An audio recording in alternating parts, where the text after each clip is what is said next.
Good morning. I'm Matt Fruman, Ward 3 Council Member and Chairperson of the Committee on Human Services. Today is Thursday, October 9th, 2025. We are meeting in room 500 of the John A. Wilson Building and on the Zoom virtual platform. The time is now 9:35 a.m. Today, we are conducting a roundtable on the proposed resolution 26-303. The Director of the Department of Human Services, Rachel Pierre, confirmation resolution of 2025. Rachel Pierre currently serves as the Acting Director of the Department of Human Services, or DHS. PR 26-303 would confirm the mayor's nomination of Acting Director Pierre to serve as the agency's permanent director. The mission of the Department of Human Services is broad and essential. DHS administers the district's public benefits and homeless services systems, but its programs include everything from refugee assistance to truancy. DHS is the first stop for many families fleeing domestic violence, seniors facing food insecurity, and residents looking to meet basic needs after a fire. The agency provides short-term assistance to people waiting on the federal government to resolve disability claims and intensive case management to families whose children went away from home. DHS provides a safety net for us all in all stages of life. The director of DHS has an important job, and the standard for the director must be high. The standard for confirmation is not that the DHS's next director will agree with me or the council on policy. The standard is that the next director has the skills and vision necessary to bring the agency back to the basics of good governance.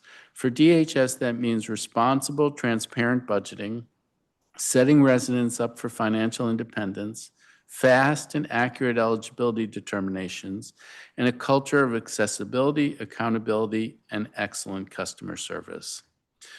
What the committee has learned so far suggests that Acting Director Pierre could provide the leadership that DHS needs. The Acting Director brings a wealth of experience to her role.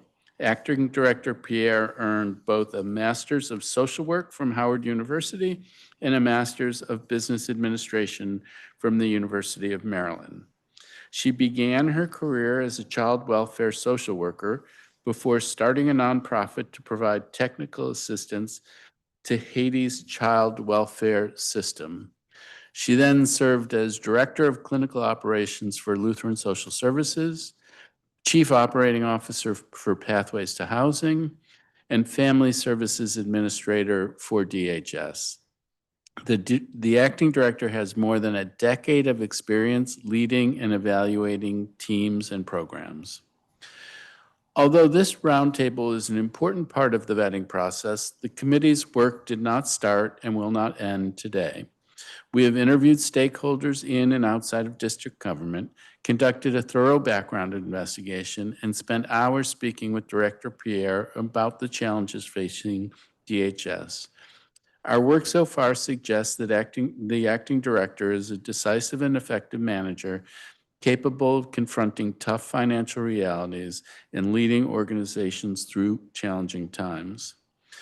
Personally, I am grateful for how accessible and transparent the acting director has been throughout this process, and I have greatly enjoyed working with her and her team. Today, I look forward to hearing more about Acting Director Pierre's vision for DHS. I'm interested in how she will anticipate and address spending pressures, lower the district's SNAP error rate, and get more DHS customers back into the workforce. I will also ask about her plans to respond to cultural challenges within the agency and how she evaluates her performance leading DHS. I'd like now to offer a note on logistics. To ensure we hear from all members of the public, I ask all witnesses to limit their testimony to their allotted time. The first witness to testify on behalf of an organization will have 5 minutes to provide oral testimony, and all other witnesses will have 3 minutes. We will start by hearing from public witnesses who are participating in person. After hearing from our in-person witnesses, we will turn to our virtual witnesses. I will call public witnesses who are here in person to testify in panels of 4. If you're here to testify when your name is called, please take a seat at the table in front of me. Before you speak, be sure to turn on the microphone in front of you. And now let's turn to our first panel of in-person witnesses. And with that, I invite Chapman Todd to come to the table. Jaron Price. No. Nadine Duplessis Kearns. Sandra Crew. And Sue Marshall.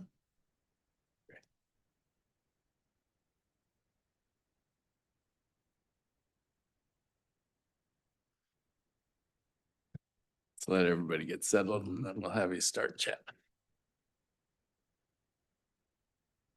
Everybody? All right, Mr. Todd, when you're ready. Good morning. Thank you for the opportunity to testify for the committee this morning. My name is Chapman Todd, a longtime resident of the District of Columbia and have worked on issues related to homelessness for more than 30 years.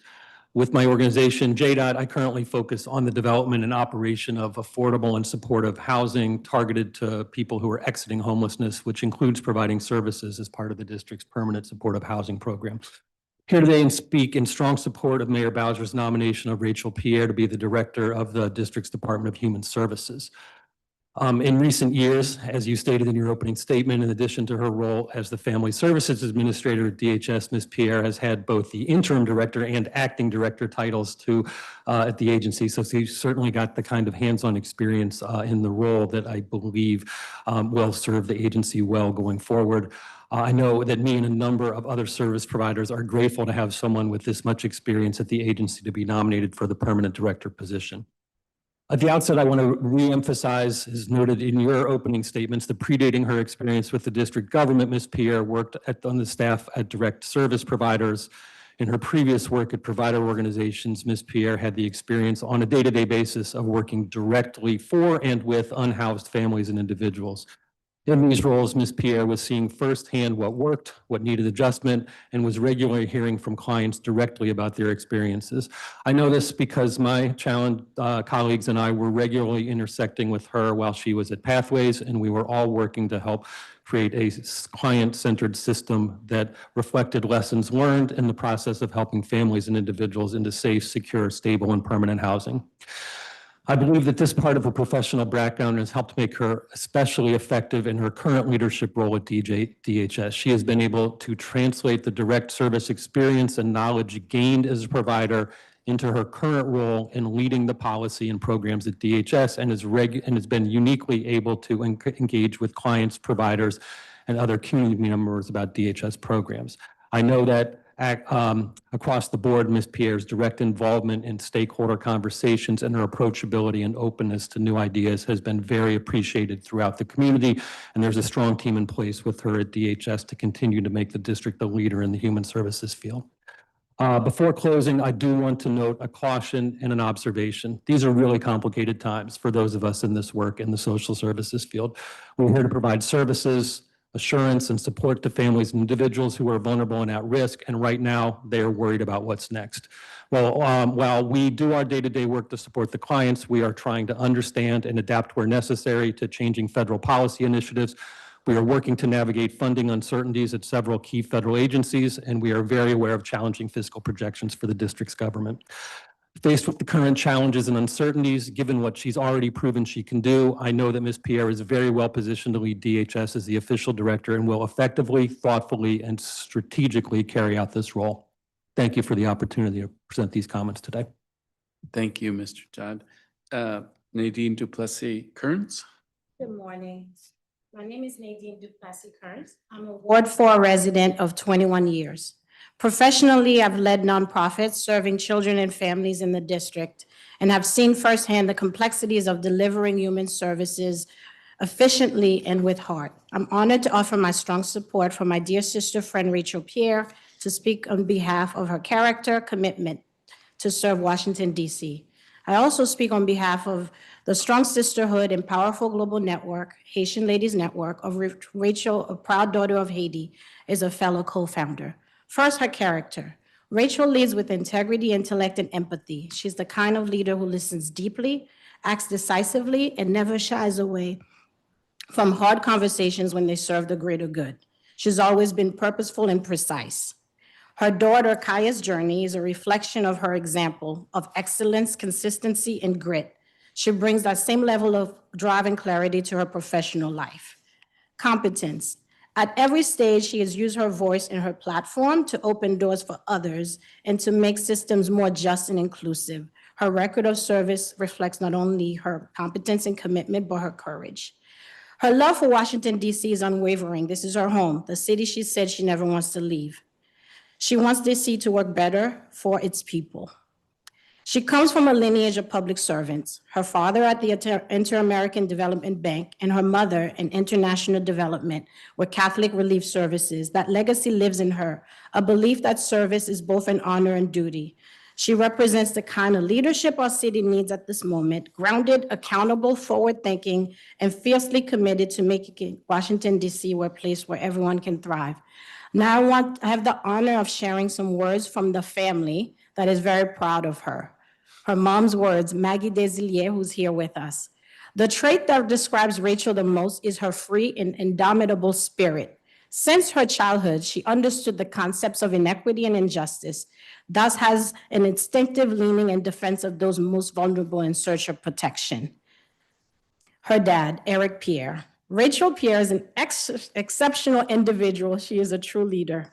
She exemplifies public service, and she's always worked to improve the lives of people in her community with a focus on children and people experiencing homelessness. Her sisters, Annabelle Pierre and Natalie Robinson. She's Rachel's fierce, determined, passionate, and her journey is nothing short of inspiring. She went back to school to obtain a second master's, knowing that the intersection of having an MBA and serving the marginalized would better equip her to reach her goals and objectives and to serve the public. Lastly, her daughter, Kaya Pierre Dawkins, was also here today. My mom is an absolute powerhouse. Throughout my life, I've watched her consistently turn life's challenges into opportunities. Over the years, she's worn many hats: student, teacher, entrepreneur, therapist, social worker, COO, administrator, and with your confirmation today, director. She's approached each role with unwavering grace, strategic insight, and deep compassion, all while juggling one of her most enduring and demanding roles, being a mom. I truly believe there is no one more qualified or deserving. On behalf of her family members, friends, and families in the district, thank you for the honor and opportunity to support the appointment of Rachel Pierre to lead and serve the Department of Human Services. Thank you. Thank you. Sandra Crew. Good morning. I am Sandra Edmonds Crew, Professor and Dean Emerita of the Howard University School of Social Work, and I am a proud social worker. I appreciate the opportunity to support a servant leader who will lead with vision, compassion, and integrity. As a social worker, Ms. Pierre brings skills that focus on the whole person and the communities in which they reside. Additionally, she is competent in organizational management and leadership. Today, we face challenges that make the quality of life evasive for some of our most vulnerable and valued citizens. We need a leader who not only understands the importance of the continuum of care model, but also values the voices of various stakeholders. This is crucial to effective problem identification and resolution. Ms. Pierre is such an individual. I have known her since her days as an MSW student at Howard University. I was honored to serve as one of her professors. Since then, I have witnessed her growth as a respected leader in the community. Her vision which led to the innovative Peer Case Management Institute conducted by the Howard University School of Social Work under the leadership of Dr. Tracy Whitaker, has had a profound impact on our community.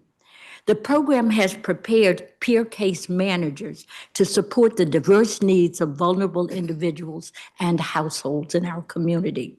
Because of her passion for this program, she really convinced me that we needed to partner with her.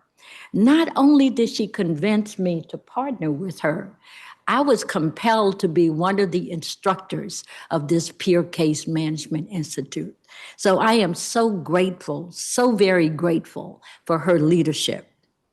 So as I close, I wanted to state that in her capacity as director, partnerships are critically important. We must collaborate to resolve the fiscal problems, but also to resolve the human problems. So again, I am deeply grateful for the opportunity to share with you my confidence in Ms. Pierre, and also my confidence in the District of Columbia in meeting the needs of residents of this great community. Thank you. Thank you. Ms. Marshall? Good morning, Chairperson Fruman and committee staff and members of the Human Services Committee. I am Sue Marshall. I am a Ward 1 resident born in the District of Columbia. I'm currently the Executive Director of the Community Partnership for the Prevention of Homelessness. The Community Partnership has enjoyed a decades-long relationship with the district government and with the Department of Human Services. Our principal relationship with the department is governed by several grant and contract agreements that have been administered by the Family Services Administration under Rachel's leadership. And we are also the lead agency for the federal funding for our unhoused neighbors that comes into the district. In that regard, we have partnered with the district, specifically Ms. Pierre, for the last couple of rounds of grants to submit a consolidated application on behalf of the district that typically results in about $14 to $15 million annually that we collectively manage on behalf, again, of our unhoused neighbors in the district.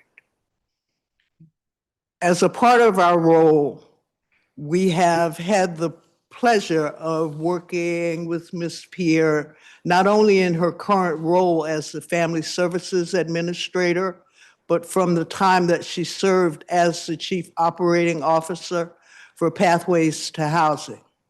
That experience, as noted in earlier testimony, I believe is key to why she will represent us as an excellent leader.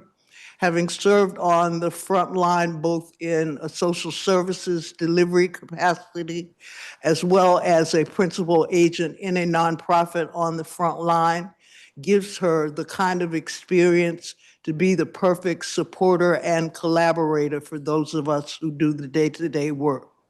I would also note that in these difficult times, her training and background in finance and business development can also serve her well, serve the department, and those who depend on us as well.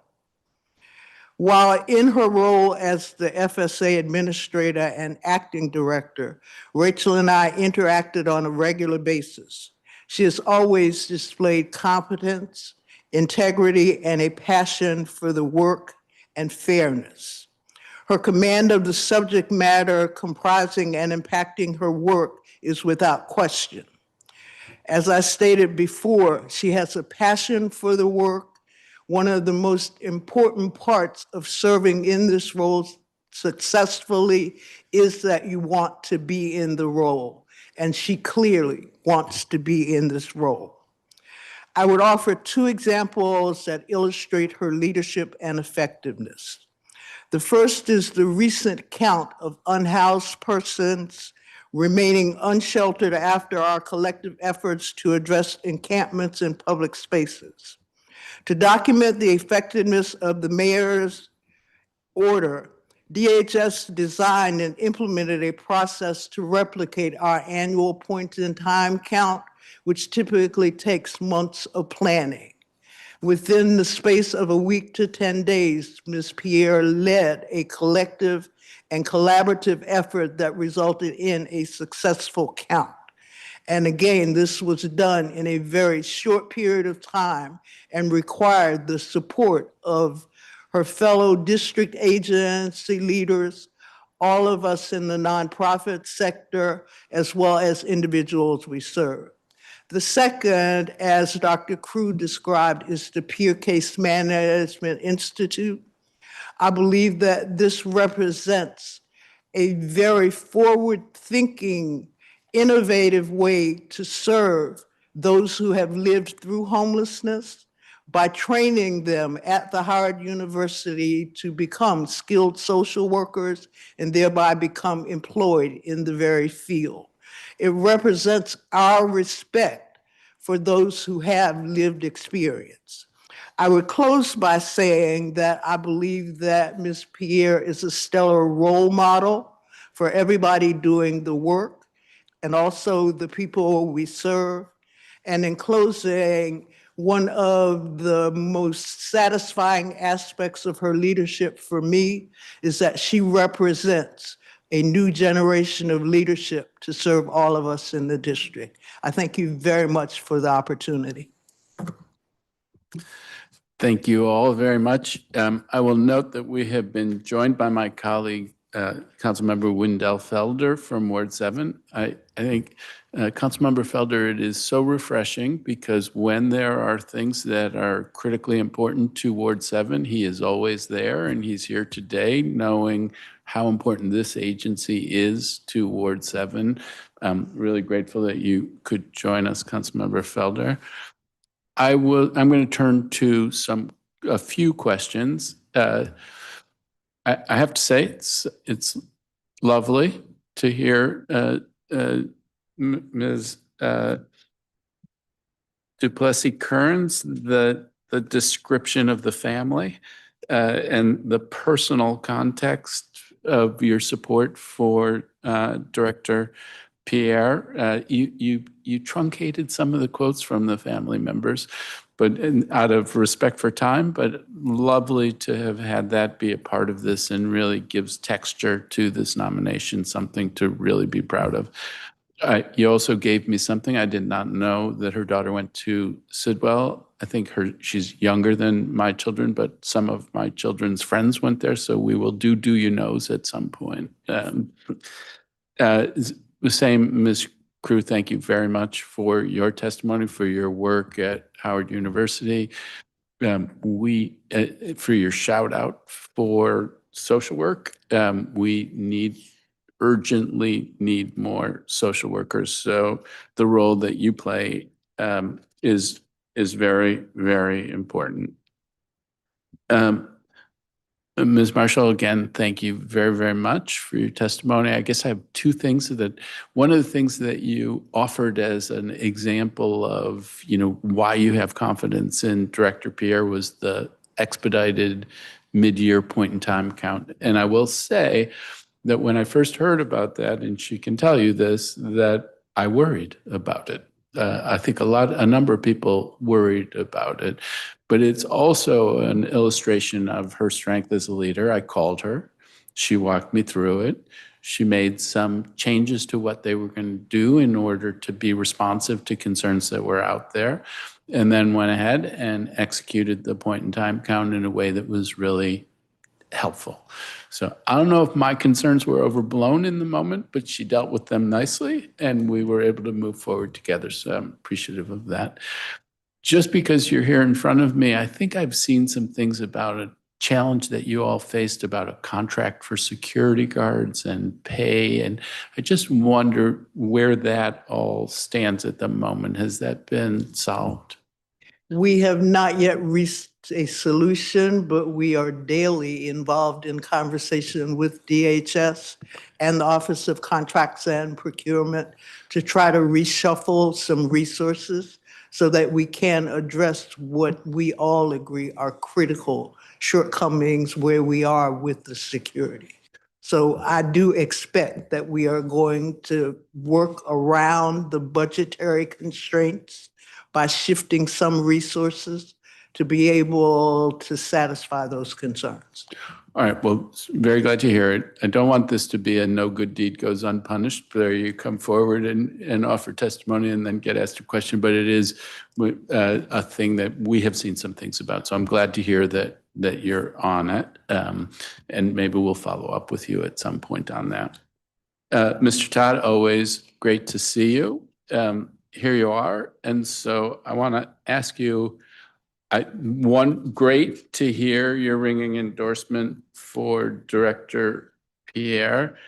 But while you're here, I want to ask you about some of the things that we're grappling with and will want to be working with Director Pierre on. And one of them is what kinds of things, and I'm just curious your view, you've worked in this area for a long time. What kinds of things could we be doing better to connect folks who are served by DHS to work? Because I worry about federal requirements that are coming down around work requirements that will make life more difficult for the people we serve if they're not checking that box. And also, it's just important that we connect people to work and a path to independence. So given your work in the area, I'm curious if you have suggestions that you think I should be thinking about or we should be thinking about. So thank you for raising that. I will tell you one thing that that we've seen working with DHS right now is that there's been an intensive look across multiple agencies, healthcare, finance, and DHS, comparing notes, looking at a level of detail on the Medicaid eligibility and what the requirements will mean. So while this is something that we, as the providers and the agencies, I think, have been focused on, the changes in Medicaid have really pushed forward a name-by-name review. And so there was, I think, a meeting 2 weeks ago with agency directors and the director and the DHS team. And one of the things that came out of that was there was, additional emphasis being placed on comparing the information from healthcare finance from DHS, getting to the providers and really intensively looking at the individual circumstances for each person on there. So that's kind of the global thing that's happening right now. Now, translating that to the next phase of re-emphasizing the connections to employment or the work requirements, what might come from that, I think is what, providers are doing this all day, every day, but it is at a different level of intensity and coordinated across the agencies, again, healthcare, finance, DHS, and others, in terms of a individual plan for each person, family member on the list. So I feel like the wheels are rolling differently in that regard a little bit, and it's going. And some of it's happening outside of the view of the providers, I think, because of the list bumping. But that's what I've seen has gotten started. All right, well, I do think this is one where the council, the agency, the providers all need to be working together to try to make progress in this area. So I'm glad to hear that. Another question, I think you talked a little bit about the people who are getting leased up, but how are you seeing the pipeline of available vouchers, people who have a voucher who are waiting to be leased up, and the pace of getting folks leased up? Are you concerned that we're going to run out of vouchers this year, or will we be okay so that we can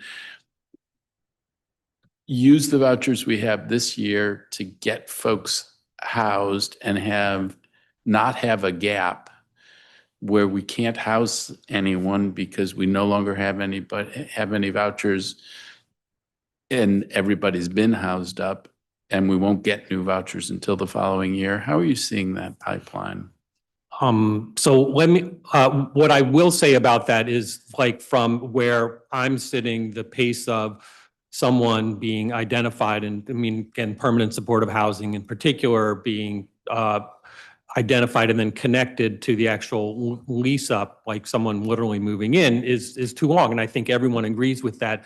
It's a multidimensional issue with the housing authority and honestly with buildings process. And I know that there's a desire to compress that, and there's ongoing conversations, particularly with the housing authority leadership and the folks in the voucher office about how to compress that timing. My experience has been on the DHS side.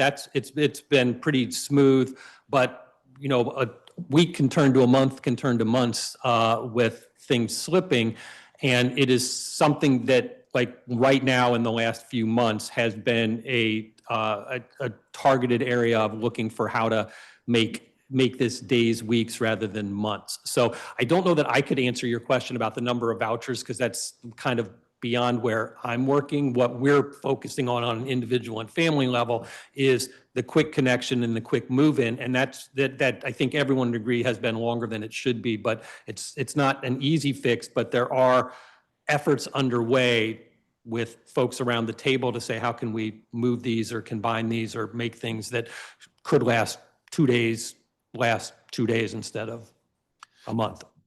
Okay, so I'll go to my last topic with you. And as much as to show things that are on my mind that Director Pierre is fully aware of, but one of the things that I worry about, and we see this, I see this in communities that I represent, that there may be folks who get a permanent supportive housing voucher who need more support than is required by a permanent supportive housing voucher, and it becomes a challenge.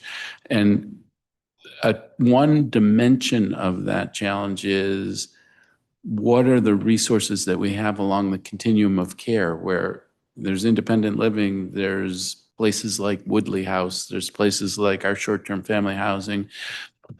When you look at the landscape of housing options that we have to provide people who we need to help get up on their feet, do you think we have the right landscape? Do you think that we need to be emphasizing more supportive environments? How do you see that? Because I worry that we may not be meeting all of our residents where they are in terms of supporting their needs, and that has consequences for them and can have consequences for their neighbors. So I'm curious how you see that issue. I think I'll answer that one from my personal observation on this, is that I would be very reluctant and resistant to limiting someone's housing options from the outset based on some idea that maybe this won't fit for them.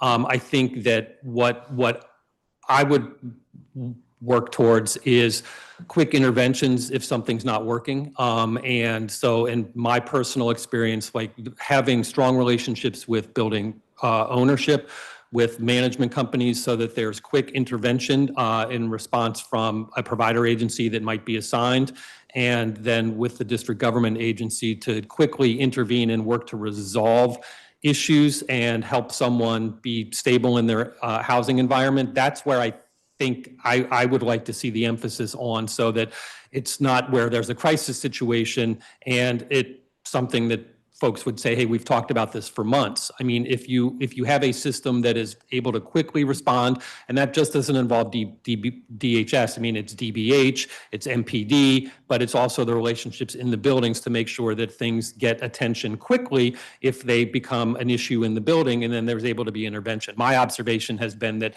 where I have personally seen situations be very, very tense, it's often usually because something was not quickly resolved or addressed or issued, or the relationships weren't there in order to get a quick intervention. So that's would be my answer to you on that one. And I don't disagree with potentially some people coming out of the program who would need a more intense service environment, but I think that figuring out what that might be is based on the experience of the providers and a quick intervention.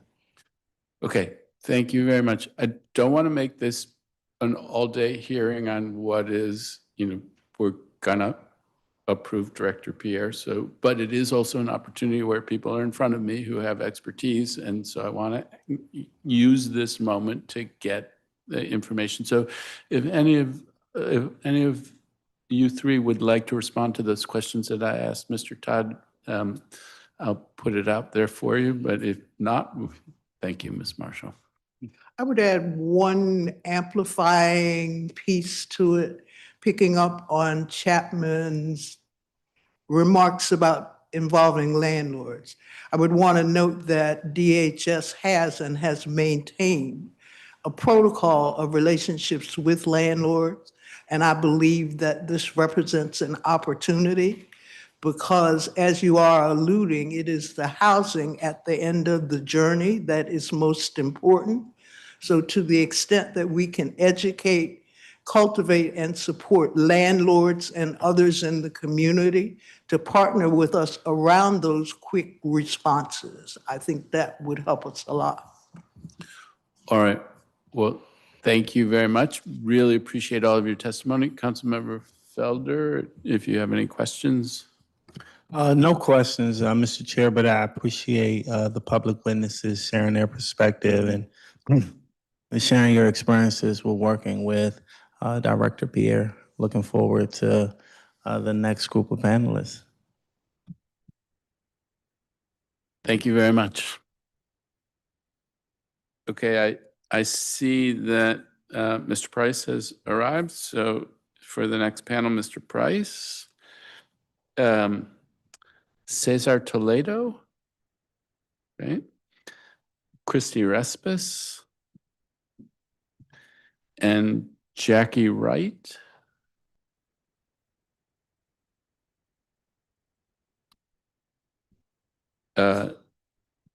Elizabeth Homestead. Great.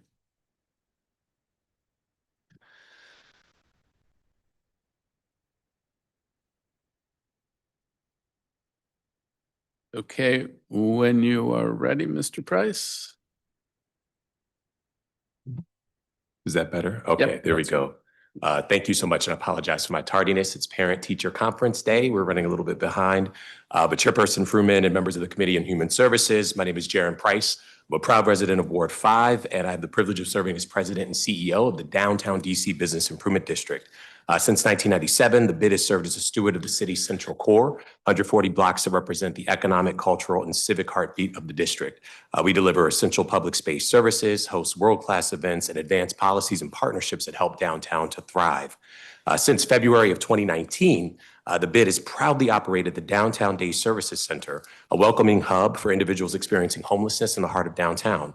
The center, located in the New York Avenue Presbyterian Church at 1313 New York Avenue Northwest, operates through a strong public-private partnership model and is supported by an annual operating grant from the DC Department of Human Services. Each weekday, the center serves an average of 225 guests and reaches tens of thousands of individuals each year, connecting them to housing, healthcare, employment, and other vital supportive services, including through our partnership with Pathways to Housing. Thank you so much, Christy, for all you guys do.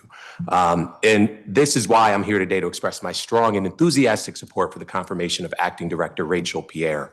I've had the pleasure of working closely with Director Pierre for many years, both in her current and prior capacities, including her time as Chief Operating Officer at Pathways to Housing and in her role as Administrator for the Family Services Administration at DHS and as Interim Director as well. And even while she was at Pathways to Housing, Director Pierre was a true partner in the field, helping us to design and implement innovative street outreach strategies that met people where they were and connected them to life-changing services. She has always approached this work with humility, deep compassion, and an unwavering belief in the dignity and potential of every individual who she serves. While at DHS, Director Pierre has brought that same kind of heart, along with the exceptional operational skill and a collaborative spirit that builds trust across agencies and organizations. She leads with empathy and accountability, a combination that I find to be rare and invaluable in government service. And in my time working alongside Director Pierre, I've seen firsthand her ability to balance policy vision with practical execution. Whether she's navigating complex funding systems or coordinating interagency responses to urgent needs, she's always done it with grace, with professionalism, and with a deep sense of purpose. She understands that human services are about people first, not programs and politics, and she leads and acts accordingly. Her leadership has strengthened our partnership with the city and has helped to elevate the level of coordination across the continuum of care, from outreach to prevention to housing stabilization. And she's been a champion for innovation, helping to modernize the way our systems respond to those in crisis while holding fast to the principle that everyone deserves safety, stability, and opportunity.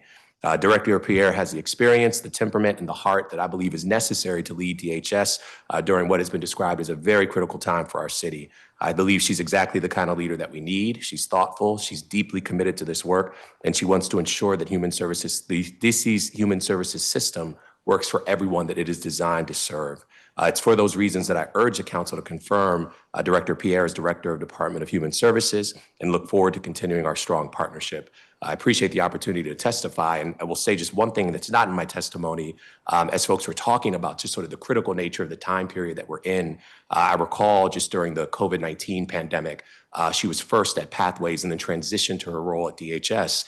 But Director Pierre was the person on the ground helping us navigate what was at the time impossible challenges that we really didn't know, had no precedent for how to set it. But it was her resolve, it was her thoughtfulness, it was her creativity, and frankly, just her work ethic that really helped to power us through some really dark times in downtown and throughout the city. So I have full confidence and faith in her and hope that the council will move to confirm her.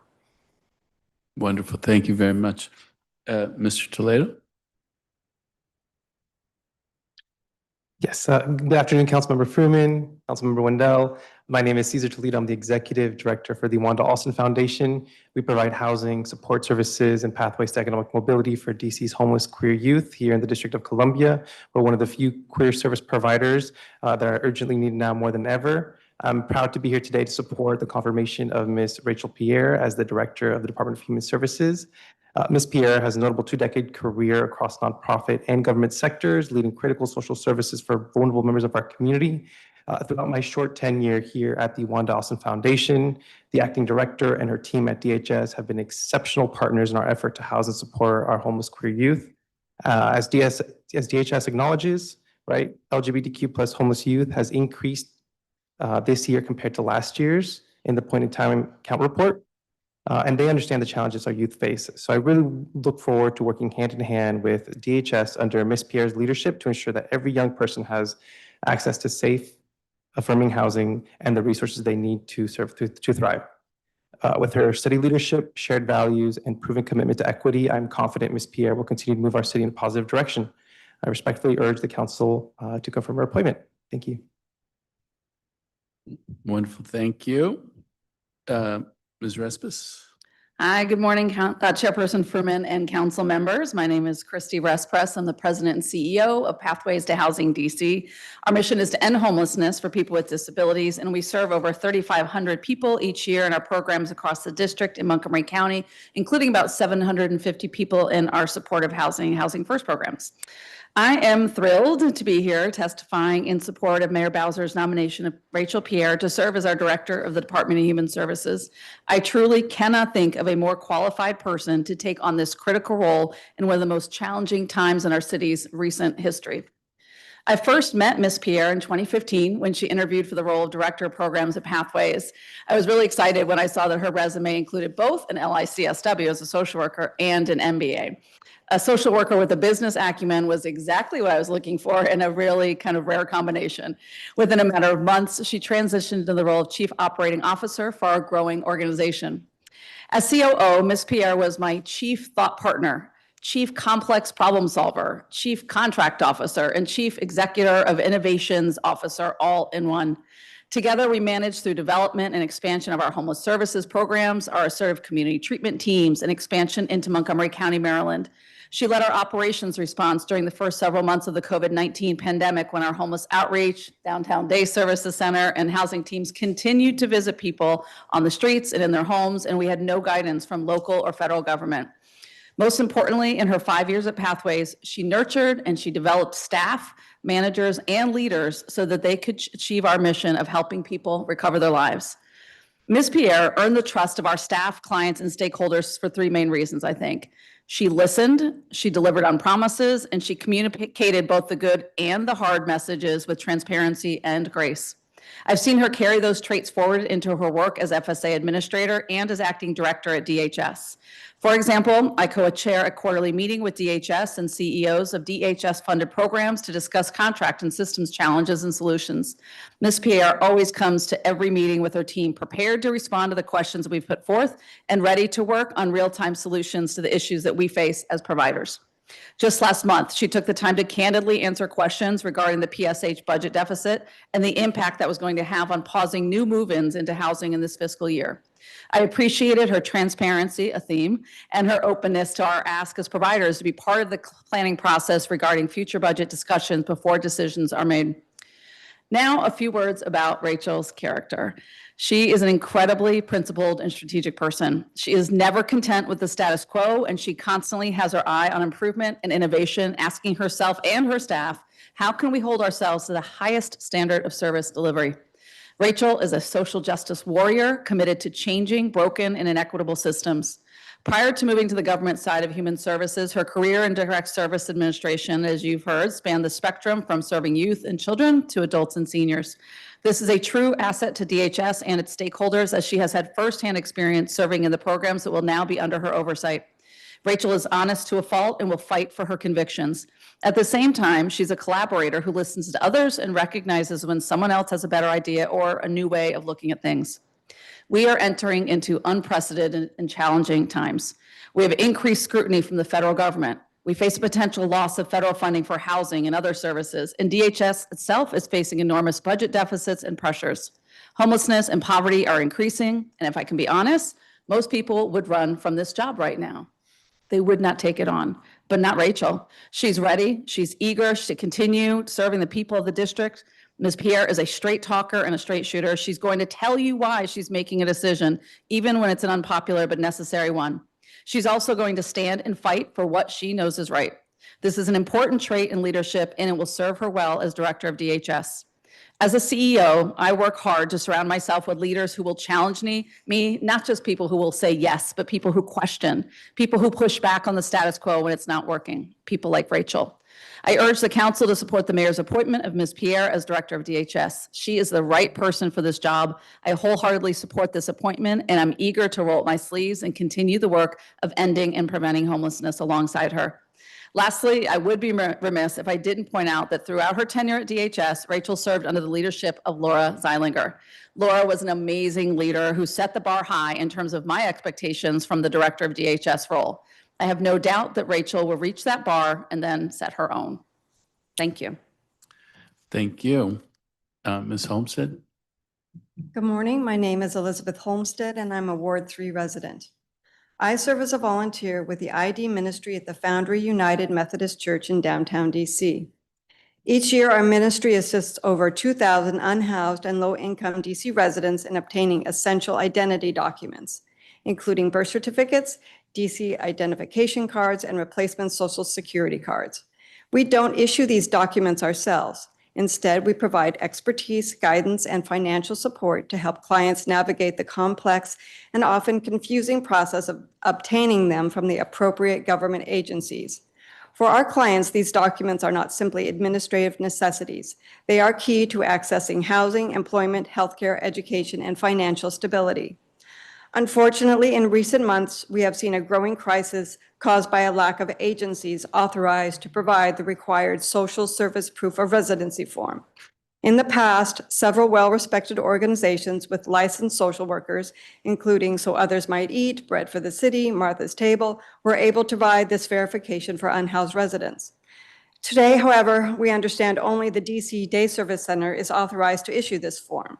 This has created a severe bottleneck. We are told the center distributes only about 20 forms once a week on Thursdays, and that individuals must begin lining up around 4 a.m. just to have a chance of obtaining one. For people already struggling with homelessness, health challenges, and limited mobility, this is an enormous and unnecessary hardship. Without proof of residence, and therefore without an ID, our clients cannot apply for housing, open a bank account, enroll in vital programs, or secure a job. This single missing document traps them in a cycle of exclusion, preventing progress toward independence and stability. I urge the Council and the Department of Human Services to address this urgent problem by, one, expanding the number of authorized agencies that can provide social service proof of residency, particularly those with licensed social workers and established community relationships. Two, streamline coordination between DHS and nonprofit partners to ensure the unhoused residents can access identification without unreasonable barriers or wait times. As someone who works directly with DC residents every week, I can tell you this administrative change, expanding access to proof of residency forms, would have an immediate transformative impact. It would help DC residents move forward with dignity and hope. Thank you for the opportunity to share this testimony and for your commitment to ensuring every resident of the district can access the basic documents they need to rebuild their lives and fully participate in our community. Thank you very much, Ms. Olmsted. This is a topic that we will bring up in the conversation later today. It's the challenges in getting IDs is an important one, and we too have taken note of it. So thank you very much for raising it. Mr. Price, great to see you. I do have to say it's not so much a question, but just an observation. The fact that you're here to testify on behalf of the DHS director speaks really well of her, but also speaks really well of you. You might not think a business organization like that this would be the focus, but clearly there's the clients that DHS serves often are in the downtown area, and your approach to trying to be supportive and be in partnership with DHS is really impressive. So thank you very much for coming today. Thank you. I appreciate that. And it's really been a pleasure, just the way DHS has shown up through the partnership, and Director Pierre has been instrumental in making that happen. So thank you. And if we're going to make a difference in people's lives, it's teams like this that can be key. Mr. Toledo, you couldn't sit in this chair without hearing about the challenges that the community you represent faces. Your folks come out and they testify, and sadly, the data shows it's not a thing that's yet been solved. But thank you very much for coming out and standing up for your community. Yeah, and if I may, I've been in the job now for like 5 months, and it has been a very challenging role, one of the most fulfilling roles I've ever had. But DHS has been truly a partner and very warm, welcoming, and flexible in being able to learn to navigate the number of contracts, roles, and responsibilities that we have, because the job is serious, the job is urgent, and I'm proud to be here to stand in partnership with DHS and, of course, members on this council. So thank you. Really appreciate it. And let's be partners as well, and good luck to you. Ms. Respris, I saw you when I was asking Chapman Todd the questions, and I guess I want to give you a chance to take a bite at the apple of those things that are on my mind. So, to remind you, the topics were connecting folks to work, which I think Pathways is often in the business of doing. If you think there are things we could be doing better and ways that we could be supporting it, I think it's increasingly critically important. The continuum of care and the different housing options that we're offering people in different levels of support. I'm curious what your take on that question is. And then also the pipeline, you're often helping folks get connected to housing. And so to what extent are you concerned that we're going to run out at some point and have housed everybody that we could, connected people with a voucher to a lease, and not have vouchers, and so we have to take a breath and stop or do something through the budget process? So those work, continuum of care, pipeline. Just, uncomplicated issues, right? So I'll be brief though, because I know in front of me, so I didn't I will talk about this. So a couple of things. One, I do want to say, because this is also about Director Pierre's nomination, I have been really impressed over the last several years we know that the government operates oftentimes in silos like any ginormous organization. And one of the departments that need to work most closely together in ending homelessness is DBH and DHS. So I have seen movement there, and that is where we need continued movement and accountability and collaboration in very specific ways. So I'm really eager to see where Ms. Pierre continues to do that. She understands, she's worked when she was at Pathways. We are a certified DBH provider. We are also DHS contractor. Right? She has seen that intersection and worked closely with DBH. And clearly in her role for the last several years, that's the case as well. So I think we can do a lot better, and we owe it to people that we serve to do a lot better in terms of how we integrate services and housing for people who have those needs. Because I want to remind us that the vast majority of people who are in the DHS-funded permanent supportive housing program do not need the level of intensity of, for example, an ACT team. And at the same time, we need to target our resources and ensure that our programs and operations work to match people with those behavioral health services they need on the front end, but also once they're in housing. Ideally, before they even enter housing, and that's where it's very broken right now. So I'm eager to be working with DHS and DBH on some of those things. The pipeline is very concerning. We just found out recently that there will be no backfilling of any vacancies in the PSH program, given the budget shortfall for rents at DHS. I'm sure you've heard this. So no, of course we don't have enough, housing resource right now. I mean that, I will tell you, our outreach staff are incredibly concerned. The conversations they're having with people on the street, their ability to say with any kind of expectation what kind of housing opportunity they may or may not have it's a really tough time.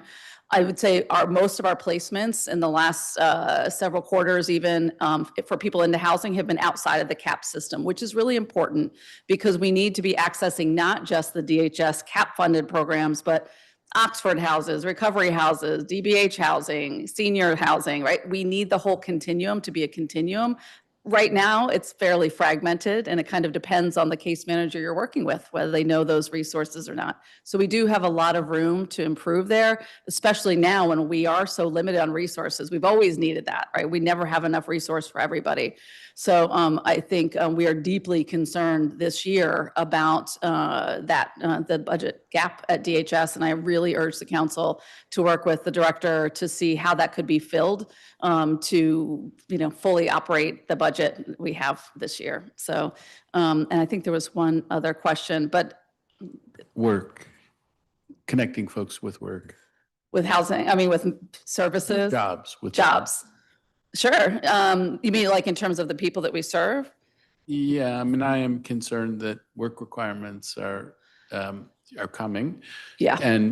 But also that work is connecting people with jobs is a good in and of itself. And Yep. so we have multiple reasons why that could and should be an emphasis in the years to come. And curious, you're on the front line. Yep. If you have thoughts about how we might be able to do that better. Employment. Yes. Most people's exit out of homelessness is through employment and increasing their income, right? Because homelessness, we all know, is a result of poverty. People don't have the money to enter into housing. Now, for people who have disabilities and other challenges, they also still want to work. Many of the people that we work with in our mental health services have a desire to work. So, but that will most likely not necessarily be their exit out of housing voucher. So an emphasis on employment is huge. We need to make sure that we have enough of the programs that are working for people on the front end. Also, we need some creative solutions like roommate matching. How do we fund that to get really consider roommates? Many people, even though they're working, cannot afford to afford rent in DC, right? The astronomical rents that we have. So there are programs around the country really focused on ensuring that maybe part of the continuum includes for people who are working, how do we help match to roommates, and how do we help landlords negotiate leases in that way? So I think there are a lot of innovations that sometimes push us when we are in tough financial times. It pushes us to think even more creatively than we are. And I think this is clearly one of those times to consider all the options under the continuum, right? We will never end homelessness in the district through permanent supportive housing alone, right? Now everybody has a disability. We need employment. We need the whole continuum. We need DBH housing to work. We need it all. Recovery housing, we need that to work as well, but it just needs to be at the right amounts.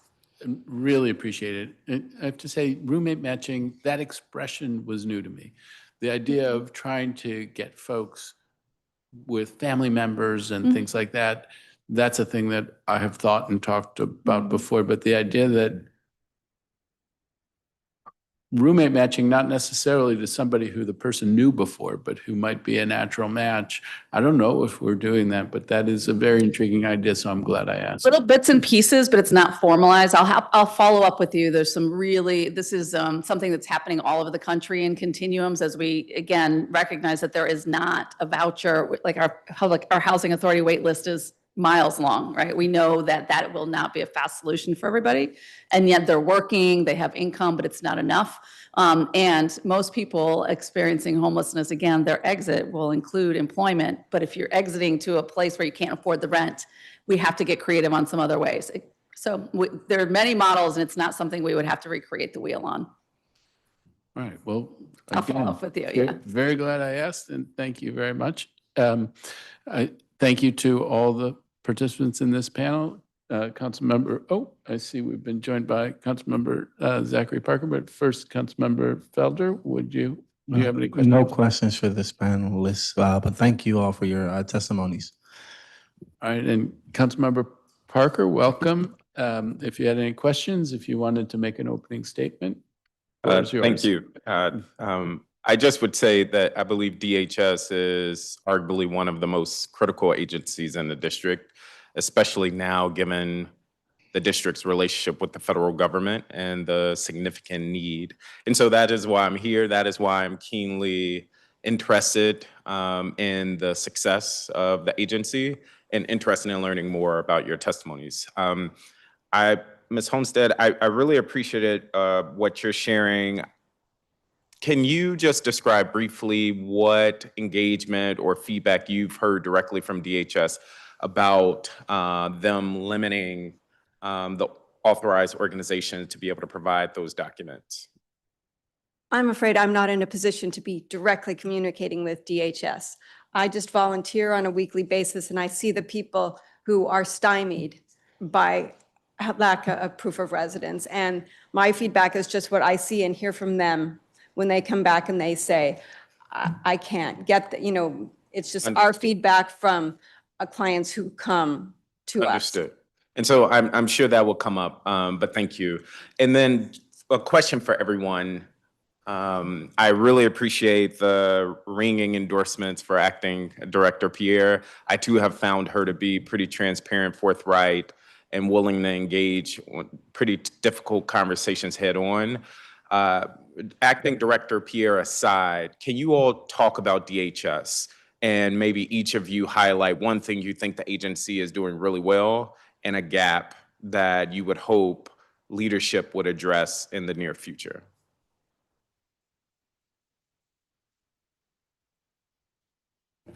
A couple of things. We have multiple contracts with the Department of Human Services, including street outreach, and again, as a PSH provider. I think one thing that I'm just so excited about from DHS is the innovation around bridge housing, which has been a really significant and critical investment, and the innovations like PCMI for workforce. So the fact that DHS is not stuck in this is just how things are, but really evaluating where can we get creative and innovative and use our resources the best way possible. I think having said that, there's always challenges, like I think in every department, but I'd say for DHS, continued improvement on the contract side of thing and communicating with providers in real time about changes and challenges in the contracting environment. There has been, there's been a lot of changes recently, and I do really appreciate Director Pierre's transparency. It needs to continue at all levels, just not at her level, but to really empower, continue to empower the staff around her to have those very clear contract conversations. Thank you. Super helpful.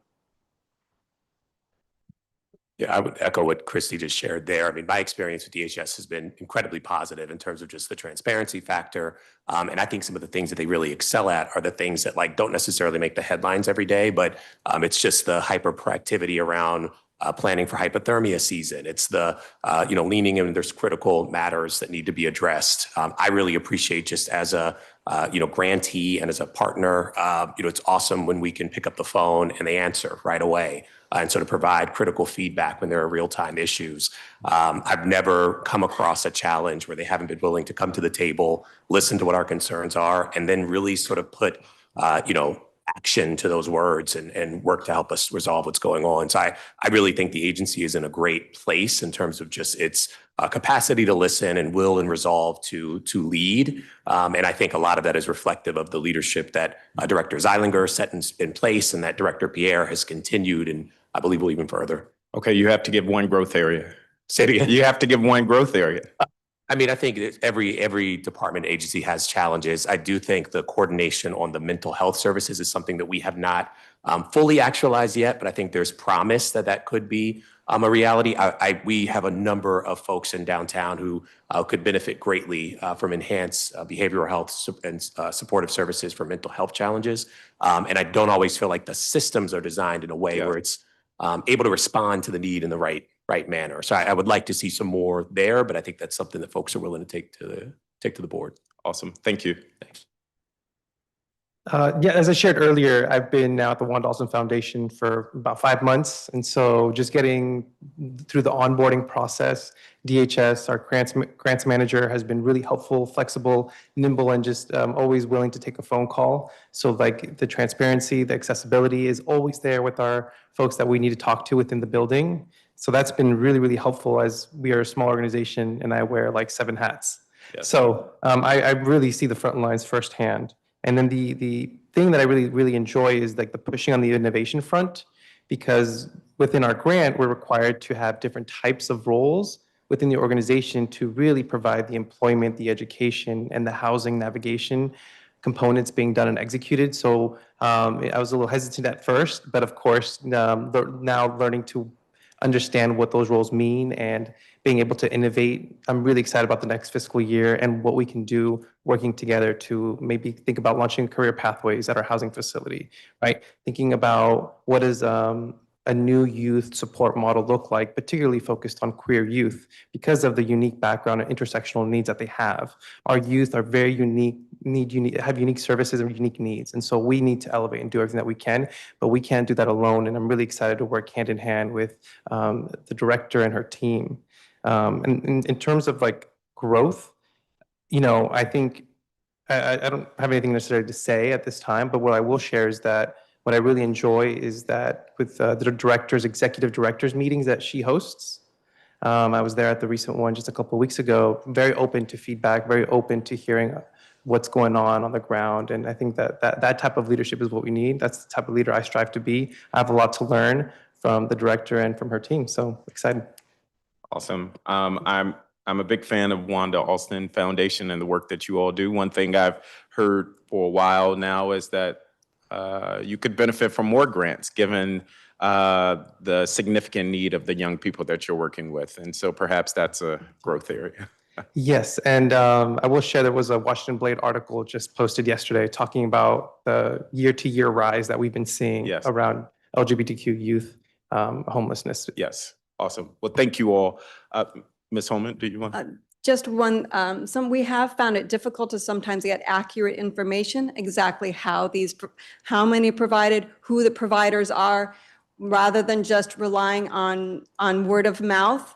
It would be nice to be able to directly find out who is providing, how many, what the procedure is, and that has often been extremely difficult. And when you are reaching out for this information, who are you contacting? We have another volunteer who works somewhere in DHS, and so it kind of filters through her and kind of filters back through us, and we're like, well, we think this is the policy, but it's often because we want to give people accurate information, because sending people off who are struggling anyway, and when they don't exactly know where to go, and then we give them bad information, it just really makes their life so much worse. Understood. And you have to give a positive. What's a thing that DHS is doing? Well, that they recognize that homeless people do need proof of residency. So it's sad that it's limited, but the fact that they recognize that this is a problem is huge.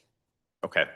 Thank you all. Again, I wanted to make the conversation about Acting Director Pierre a little separate than DHS. All of our agencies need work. I'm a big believer that feedback is love.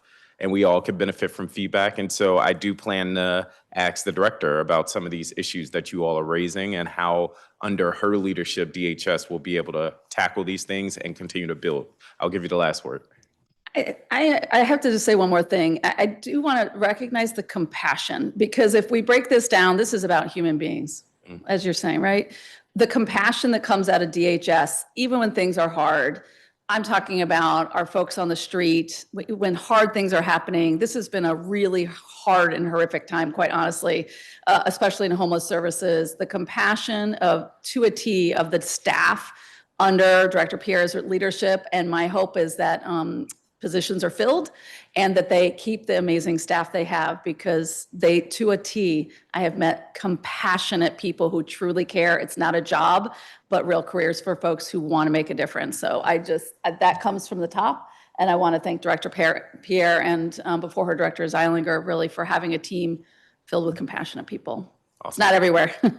Awesome. Thank you all. All right, thank you very much. Feedback is love. I think I'm going to steal that.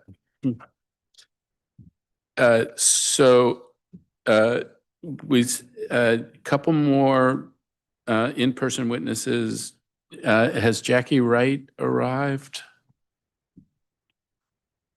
Okay, here she joined virtually. Marie Morilius Black. Wonderful. Is there anyone else here who had hoped to testify in person? Because if not, once we finish with Ms. Black, we will go to our virtual witnesses. All right, last call. Ms. Black.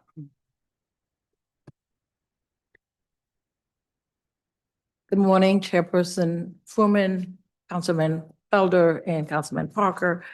Thank you for the opportunity to testify at the confirmation hearing of Acting Director Rachel Pierre as Director of the District Department of Human Services. I am the CEO of MBI Health Services.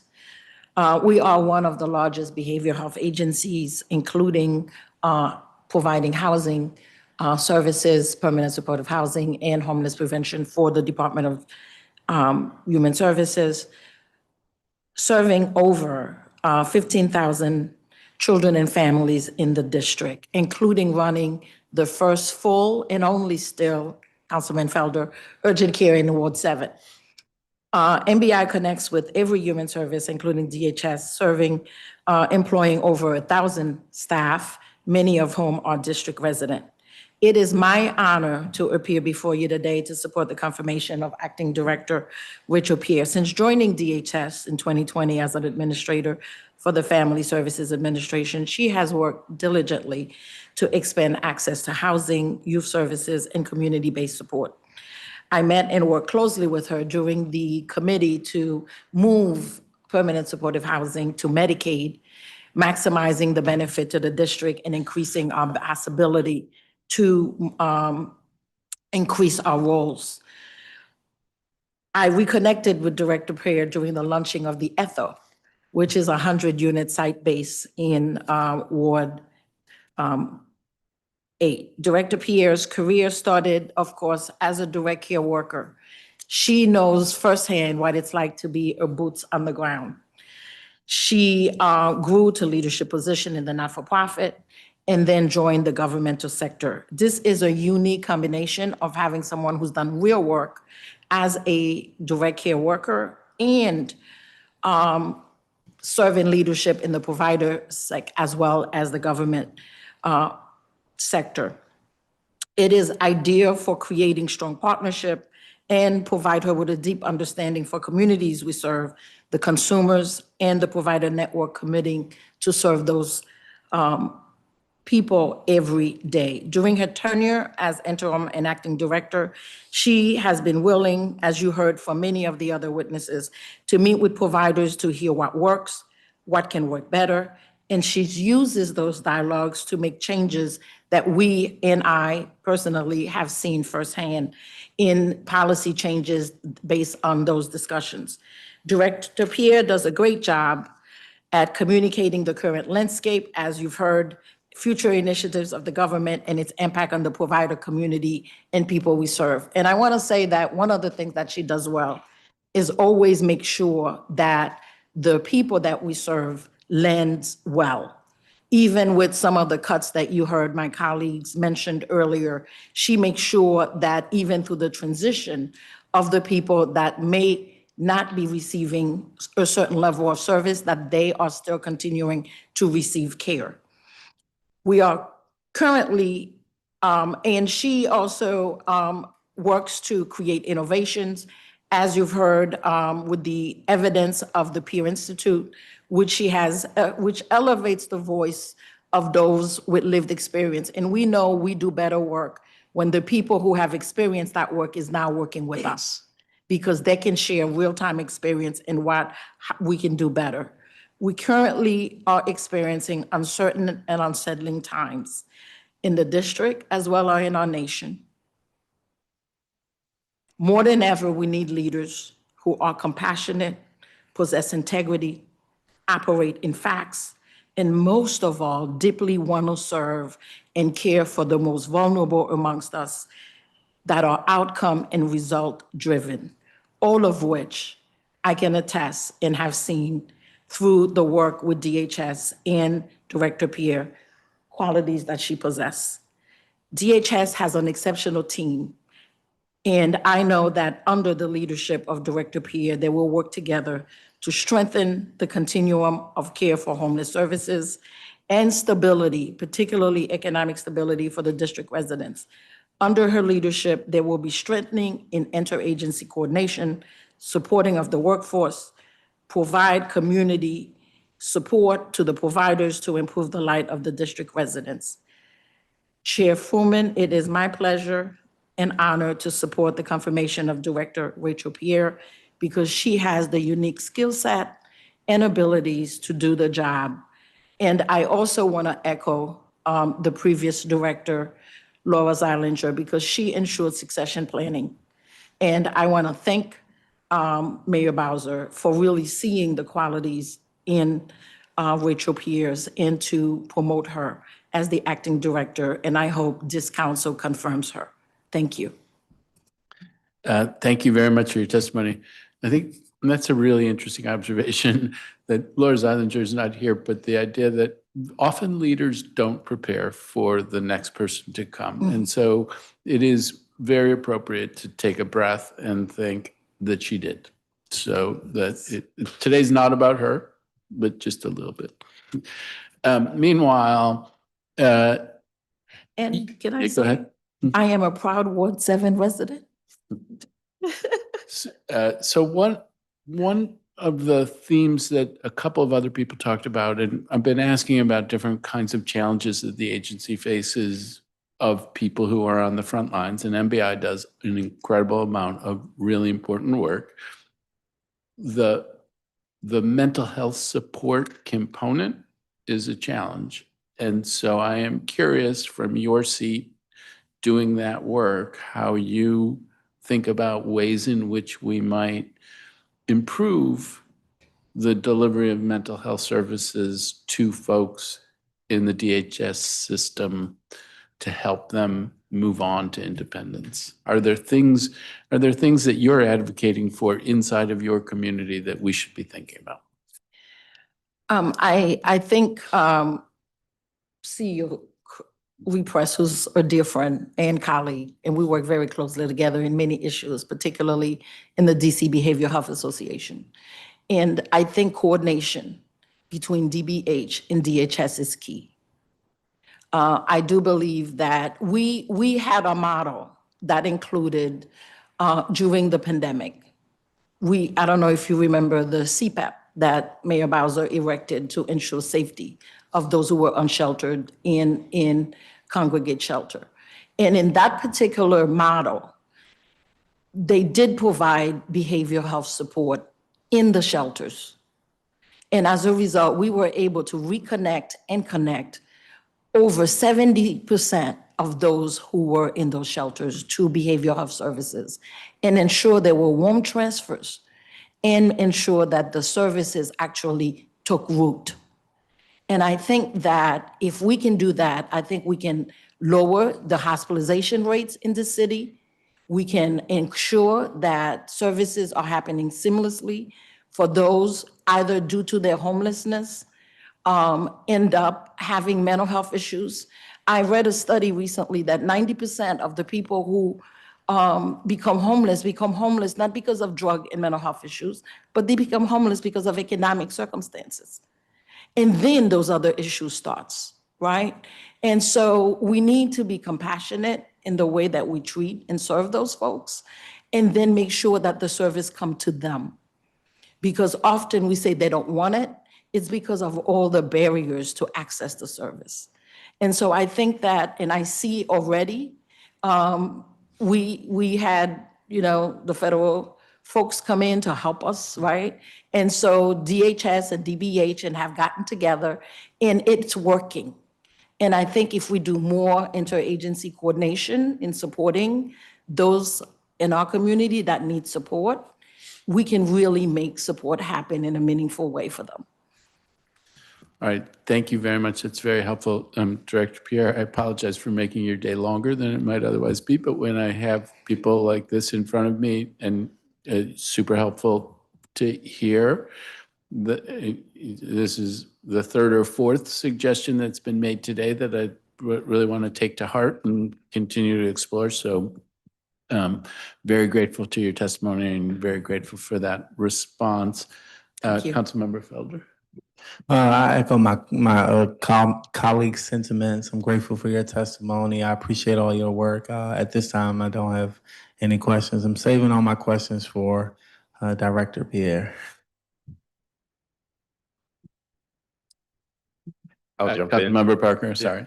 No worries. Can you elaborate on the partnership between DHS and DBH and the work happening with our unhoused neighbors that you were referencing, or at least I thought you were referencing?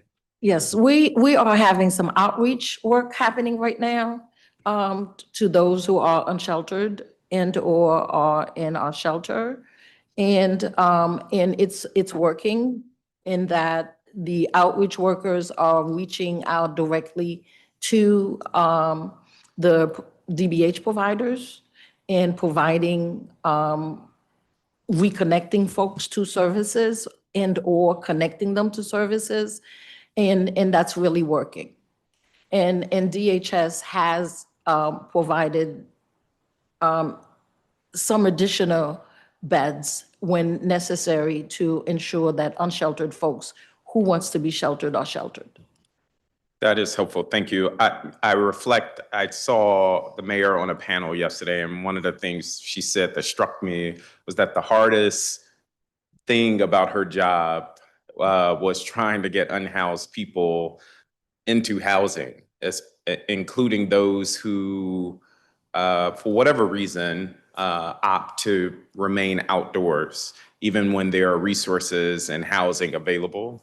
And so if I could just follow up quickly, when you say it's working, can you just specify, is that based on numbers, or what evidence do you have that we're moving in the right direction? And I'm not challenging the assertion that we are, but this is a challenge, and I'm just not as clued in on the partnership between DBH and DHS and its outreach to unhoused neighbors.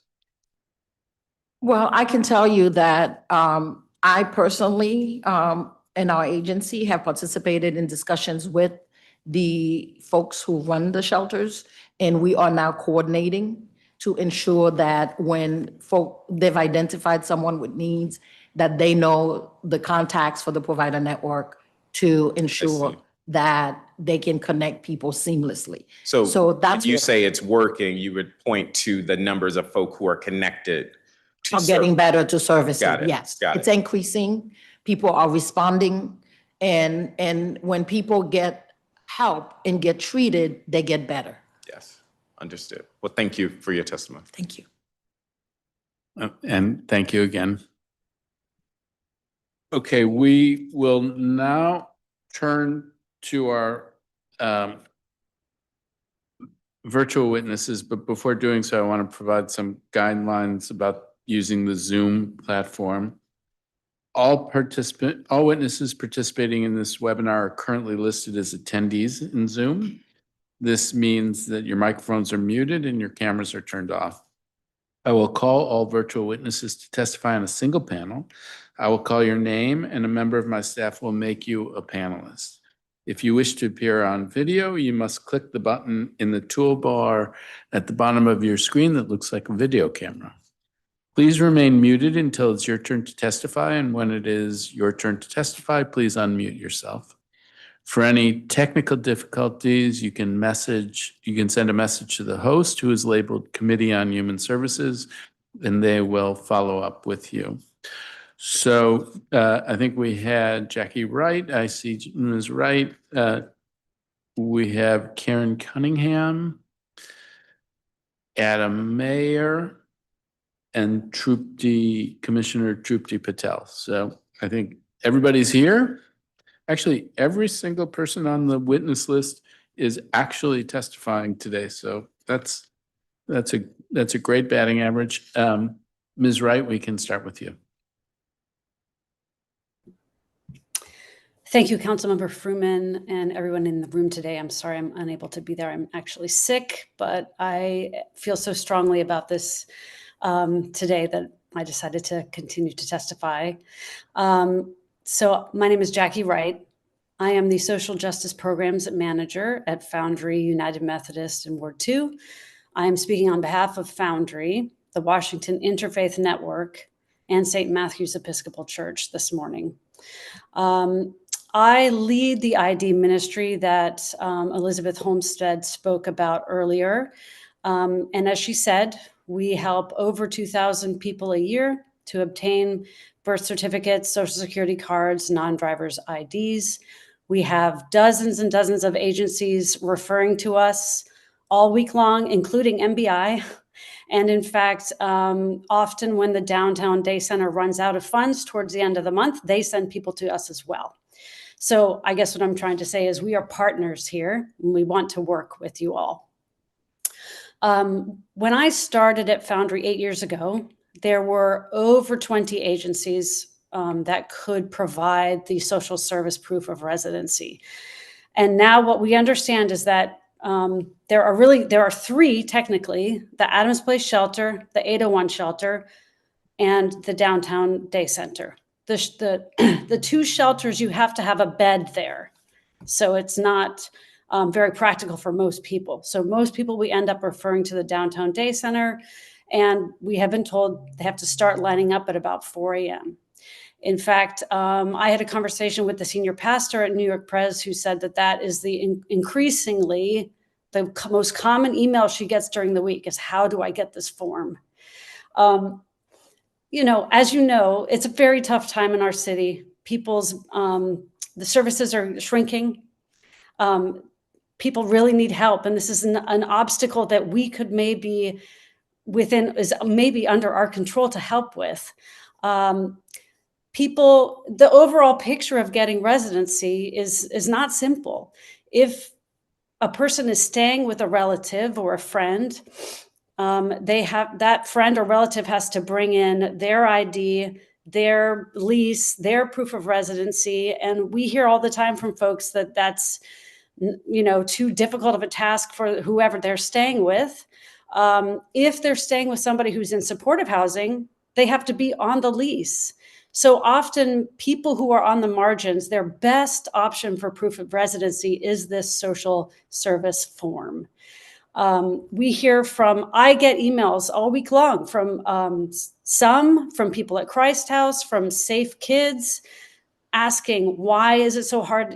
Can you provide? They ask if we can provide proof of residency. I'm like, no, we're a church. I know that the Intra-Agency Council on Homelessness has also expressed a lot of concern about this issue. I mean, I would love to hear from the director or have some conversation about what we can do or why this is happening. I will say what we have heard is that the reason why this change was made was to prevent fraud. that individuals who live in Maryland were coming and trying to get proof of residency in DC so that they could double dip on services. Now, have we seen that at Foundry? Maybe 2 a year. What we do see all the time is people who cannot get the form, who are working with great social workers and caseworkers at other agencies, and then have to go to the downtown day center where there's a huge bottleneck. So I appreciate all of the kind words everybody has said about the director, and I'm not really here to say one way or the other about her. She sounds amazing. But what I do know from working with people on the ground every week is that this is a new problem. This has become a new problem. And I would love to hear and be a part of, helping to make this easier. And yeah, just thank you for letting us testify and be here today. And I look forward to any further questions. Thank you. Really appreciate it. And thanks for lifting up that issue. Ms. Cunningham?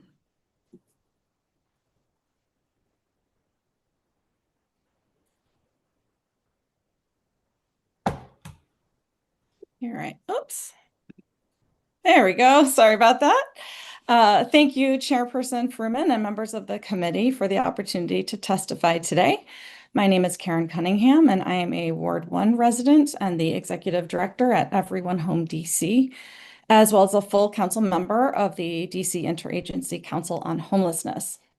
Founded in 1967, Everyone Home DC's mission is to support the holistic needs of individuals and families at risk of or experiencing homelessness in the district. We envision the District of Columbia as a thriving and diverse community where everyone has access to safe, affordable, and comfortable homes, regardless of wealth or social status. Everyone Home DC is a transformative, results-driven nonprofit organization whose homelessness prevention, housing, street outreach, drop-in day center, and supportive services have been the foundation that has enabled thousands of individuals and families to secure stable homes and build thriving lives. I'm here today to testify in support of the confirmation of Acting Director Rachel Pierre as Director of the Department of Human Services.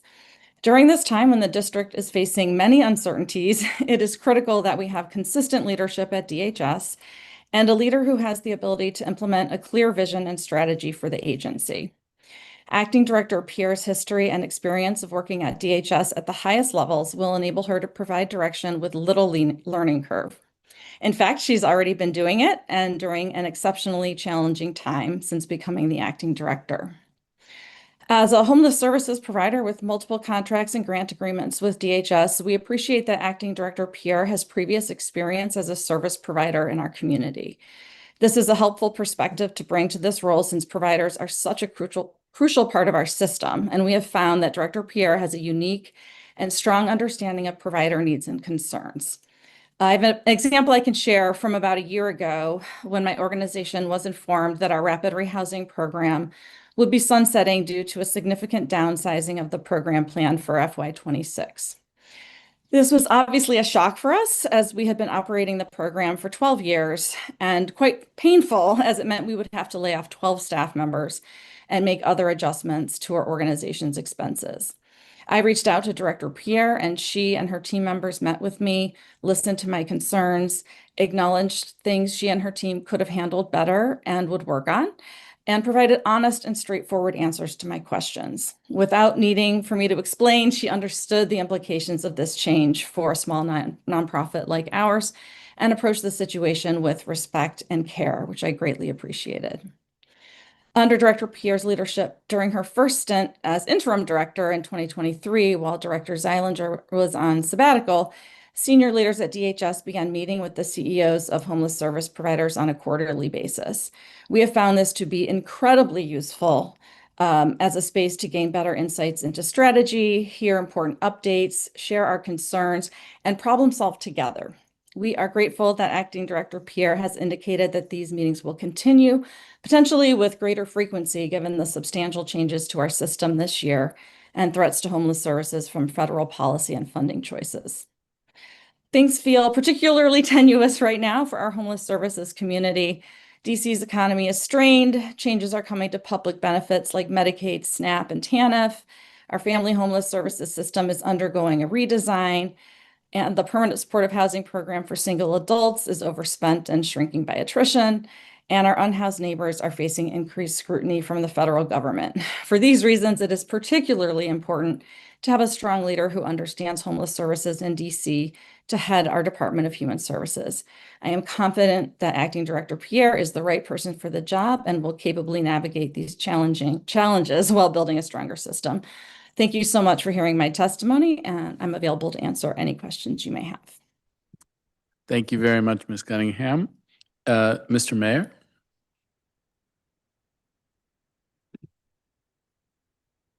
Good morning, Chairman Fruman and council staff. I'm Adam Mayer, and it's my pleasure to testify without reservation in support of Mayor Bowser's nomination of Rachel Pierre to serve as our Director of the Department of Human Services. I'm a native Washingtonian, Director of Housing Partnerships at Pathways, and for the past 9 years, I've served on the district's Human Rights Commission. I'm a board member on the coalition, and I serve on the steering committee of the Way Home campaign. In addition, I had the honor of working at the council for 27 years. As a council committee director, I've analyzed the qualifications of dozens of potential agency directors. The best excel in creating a motivated team focused on communication, collaboration, leadership, and data-based public policy. With Ms. Pierre's nomination, we have a unique opportunity to confirm an agency director who knows the District of Columbia as a citizen, social worker, university professor, nonprofit manager, and accomplished government executive. I've had the pleasure of knowing and working with Ms. Pierre for the past 10 years. When confronted with a challenge, she is a precise evaluator. She has an eye for detail and motivates those whom she understands can assist in developing a resolution to challenging circumstances.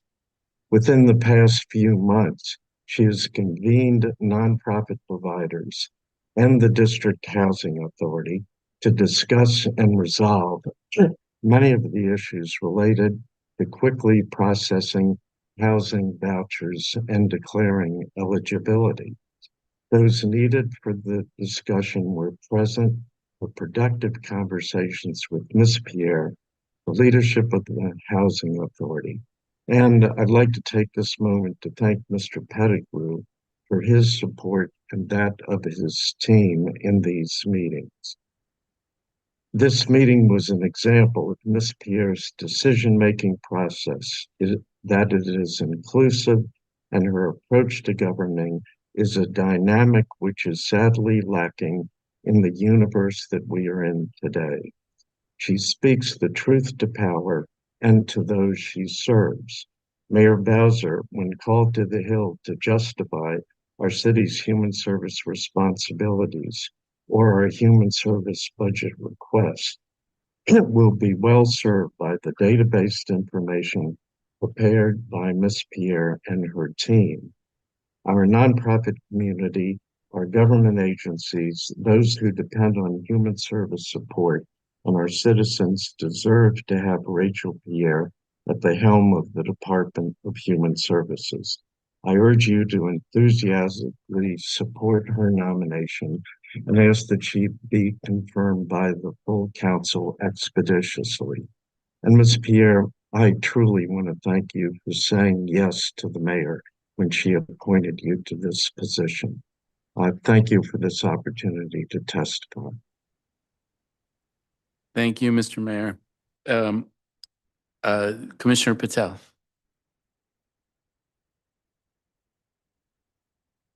Good morning, Chairperson Fruman. Thank you for hosting this hearing so that my comments may be entered into the record. And I just want to take a little bit of privilege, and I want to personally acknowledge and thank you for, number one, standing with all tipped workers and not allowing us to lose our raise or standing with us. So heartfelt thank you for that. And also just want to acknowledge and thank you for your presence in coming to ANC2A during a very hostile encampment clearing. So I wanted to be on record and acknowledge that from the sentiments of myself and my colleagues at ANC2A. And I'll go ahead and continue with my testimony. My name is Tripti Patel. I'm a fourth-term advisory neighborhood commissioner that is representing the historic Foggy Bottom community. And I currently serve as the chairperson of ANC2A. I've testified numerous times about the Aston, DC's first high-barrier homeless shelter that would be primarily serving adults with acute medical conditions, mixed-gendered adult families, and couples experiencing homelessness to stay together, populations that can't properly be served in other shelters. The issue is one of the most contentious ANC2A has had to address. When neighbors failed to persuade us, they sanctioned threats against colleagues, pledged to run up opposition candidates, and hurled a racist comment at me, the final straw. After failing to influence ANC2A, these anonymous individuals formed the West End DC Community Association and filed 4 lawsuits against the Department of Buildings, the Department of Human Services, and the Department of General Services to stop the Aston's operations. All lawsuits have since been dropped. The Aston Community Advisory Team has reported the following: there have been no complaints from residents. Everyone who has entered and stayed has been successfully placed in permanent supportive housing. The program is functioning without disruption. Director Zeilinger is a tough act to follow, and I will always be appreciative and indebted for everything for ensuring the success of the Aston. Acting Director Pierre has stepped up and stepped in with a seamless transition. During the 3-year battle, she was part of the team that addressed members of the community. Ms. Pierre was calm and composed, no matter how many times the same question was asked, and ignored the vitriol that was lobbed at her and other members of the panel.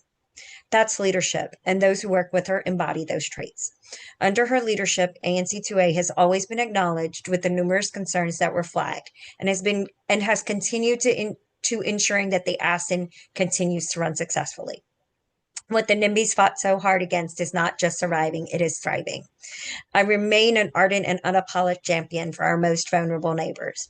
Given the vulnerability of the Aston's population, the ability to shelter in place is non-negotiable. ANC2A firmly believes that this should be a priority in every budget cycle moving forward.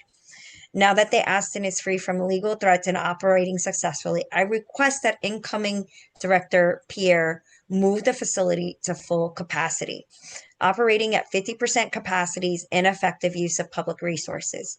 Thank you, and I fully support the nomination of Rachel Pierre, and once she is confirmed, I look forward to having Director Pierre come to speak to ANC2A about the success of the Aston. And if I have time, Council Member, can I address the question that Councilmember Zach Parker asked all the earlier panels? Yeah, I see a minute 30 on your clock. Okay. I had to read my testimony, say I wasn't there.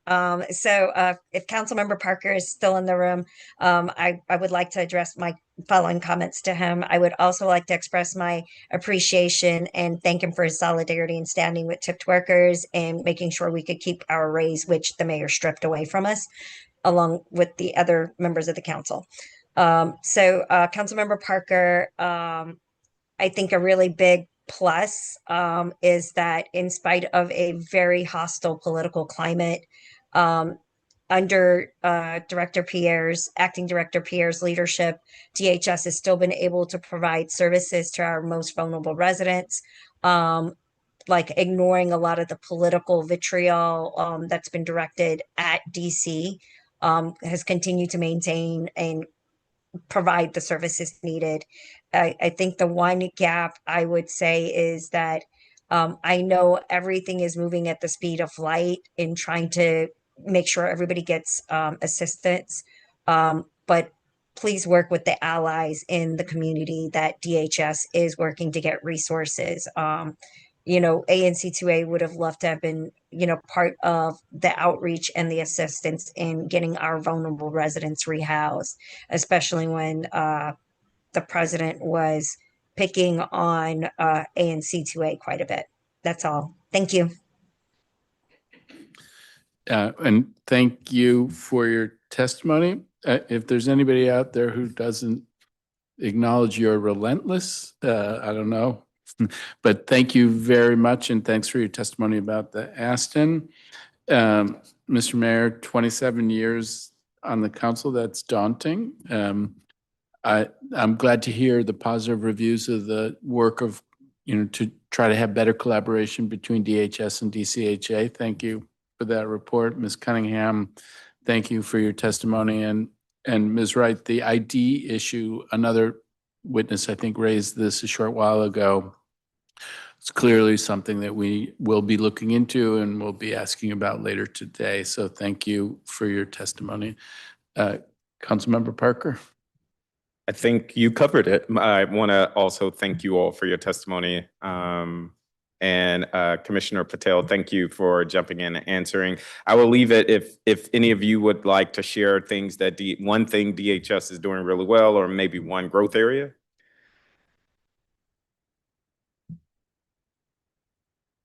Okay, I'm going to take that as no one's up for the challenge. But I'm happy to say a word on that. I would say that I think a couple of us referenced the really improved communication that we've had since Director Pierre began meeting regularly with her high-level leaders and the CEOs of organizations.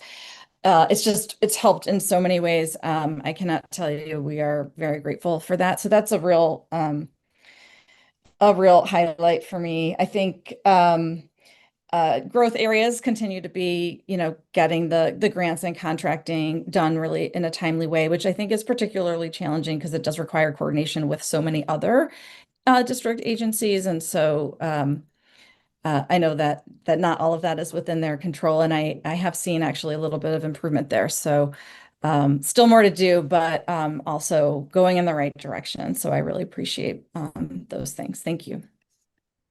Yeah, and Councilmember Felder, I mentioned that example of having the meetings related to streamlining the voucher process. And that was just wonderful to see both directors roll up their sleeves and be at the table. And in all honesty, some of what the providers were able to see was a very needed staff meeting with mid-level managers and the supervisors helping to explain, the fact that self-certification is a policy, and it's a policy that must be respected by the agencies. And a consensus was reached, and the consensus was to accept the premise of self-certification.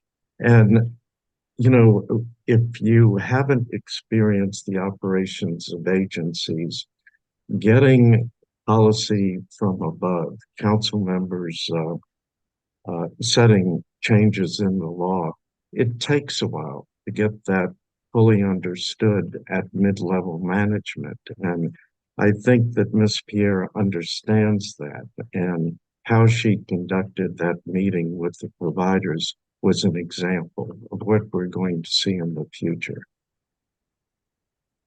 Thank you. Ms. Wright, I'm not sure if you want to share, but I will follow up, and I'm sure Chairperson Fruman will follow up on the form issue and the bottleneck that has been caused. But thank you all for your testimony. All right, thank you. Thank you to all of our public witnesses for their testimony. We will turn now to Director Pierre, who I will invite to come to the table.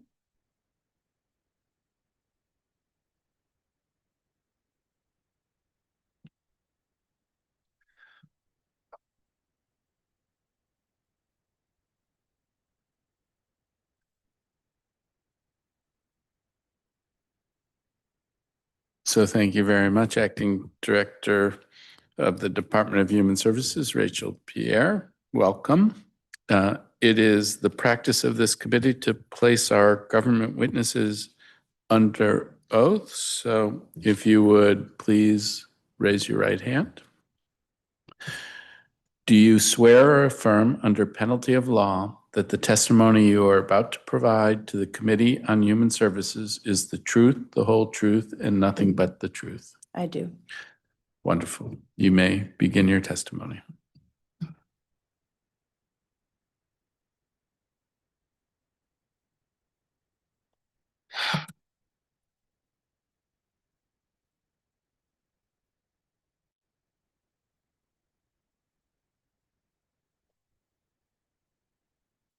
Good morning, Chairperson Fruman, members of the committee. I am Rachel Pierre, Acting Director of the Department of Human Services. It is my pleasure to appear before you today as Council considers my nomination to serve as Director of DHS.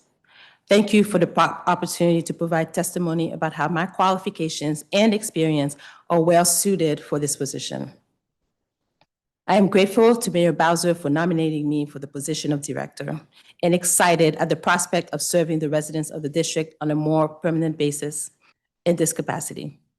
It has truly been an honor to contribute to the vital work of the department. Thank you to the members of the council for considering my nomination. To the members of the provider community, partners, collaborators, friends, and family who are here today, I deeply appreciate you taking the time out of your busy schedules to show your support. I want to extend my gratitude to the ecosystem of providers, advocates, and residents in the fight to end housing and financial insecurity in the district. Your dedication keeps me honest and accountable every day. Finally, thank you to my team of over 1,200 dedicated professionals at DHS who continue the critical work of the agency each and every day, many of whom are following online. It is an honor to lead such a talented group of people who are passionate and committed to this work, who answer the phone at all hours of the evening and weekend with enthusiasm and excited to solve complex challenges. You inspire me to be great. My nomination comes at a critical time for the district. During my tenure leading the agency, the district has experienced federal actions that have significantly impacted the city's budget and day-to-day operations. I am proud of the way DHS and its frontline workers responded frontline partners responded quickly to the federal surge, providing support to individuals experiencing unsheltered homelessness and to other vulnerable residents we serve. So I appear before you today, already fully immersed in the work of DHS and operating at full speed and coordinating with Mayor Bowser, City Administrator Donahue, and Deputy Mayor Turnage and this council. We are calibrating crucial programs and resources for vulnerable residents to support both immediate, urgent needs and long-term sustainability. I have served in a leadership capacity at DHS since December 2020.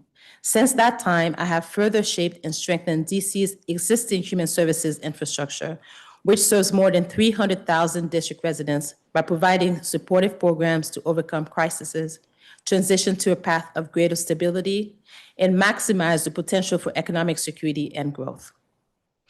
As administrator for DHS's Family Services Administration, I oversaw the district's homeless services continuum of care, including homeless prevention, diversion, street outreach, emergency shelter, and resources for permanent housing for families, single adults, and youth. As part of that work, I helped expand and improve DHS's comprehensive street outreach network, which engages individuals experiencing unsheltered homelessness and connects them to shelter and other services. I supported the end of the citywide build-out of Mayor Bowser's smaller dignified family shelter, known as short-term family housing, and helped transform our system of care for families, including an increased focus on supportive case management. During my tenure at DHS, I also helped coordinate responses to a range of fast-moving and complex issues beyond the federal surge. I joined DHS during the height of the COVID-19 pandemic and helped roll out PEPV, lessons from which we are still applying to our homeless services today. In 2022, I helped lead the creation and management of the Office of Migrant Services, a highly effective program which coordinated the integration of newcomers into the district and helped them achieve sustainable exits outside of government support. In coordination with the DHS's Office of Emergency Management, I have helped the district respond to incidents ranging from utility issues impacting our shelters to residents displaced due to fires and other building issues.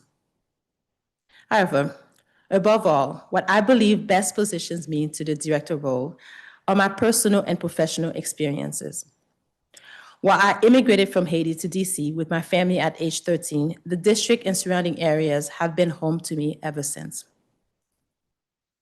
I have spent 20 years of my professional career in service to others and have always worked on behalf of the residents of the district. I began my human services career as a child welfare social worker. That foundational experience has shaped my approach to programming and policy development, always strength-based, always family-centered. Throughout my career, I've let direct service experience guide my leadership, from frontline supervisor to director of clinical operations at Lutheran Social Services, and then strengthening programs at Pathways to Housing DC as their chief operating officer. I've consistently proven that operational efficiency and financial sustainability don't require compromising client services. In fact, they can enhance them. As administrator of the Family Services Administration, I strengthened infrastructure, transformed culture, and broke down the silos between departments. I am committed to bringing that same approach to the entire agency. I am also proud of the education that has grounded my work. I've earned my Master of Social Work degree from Howard University School of Social Work and my MBA from University of Maryland Smith School of Business, a combination that has allowed me to bring both compassion and strategy to everything I do. I am also a proud mother of a recent college graduate, Kaya, born in the district, in the room with us today. Many years ago, after her birth, I found myself in time of need, seeking support and becoming aware of the vital programs and services that DHS provides.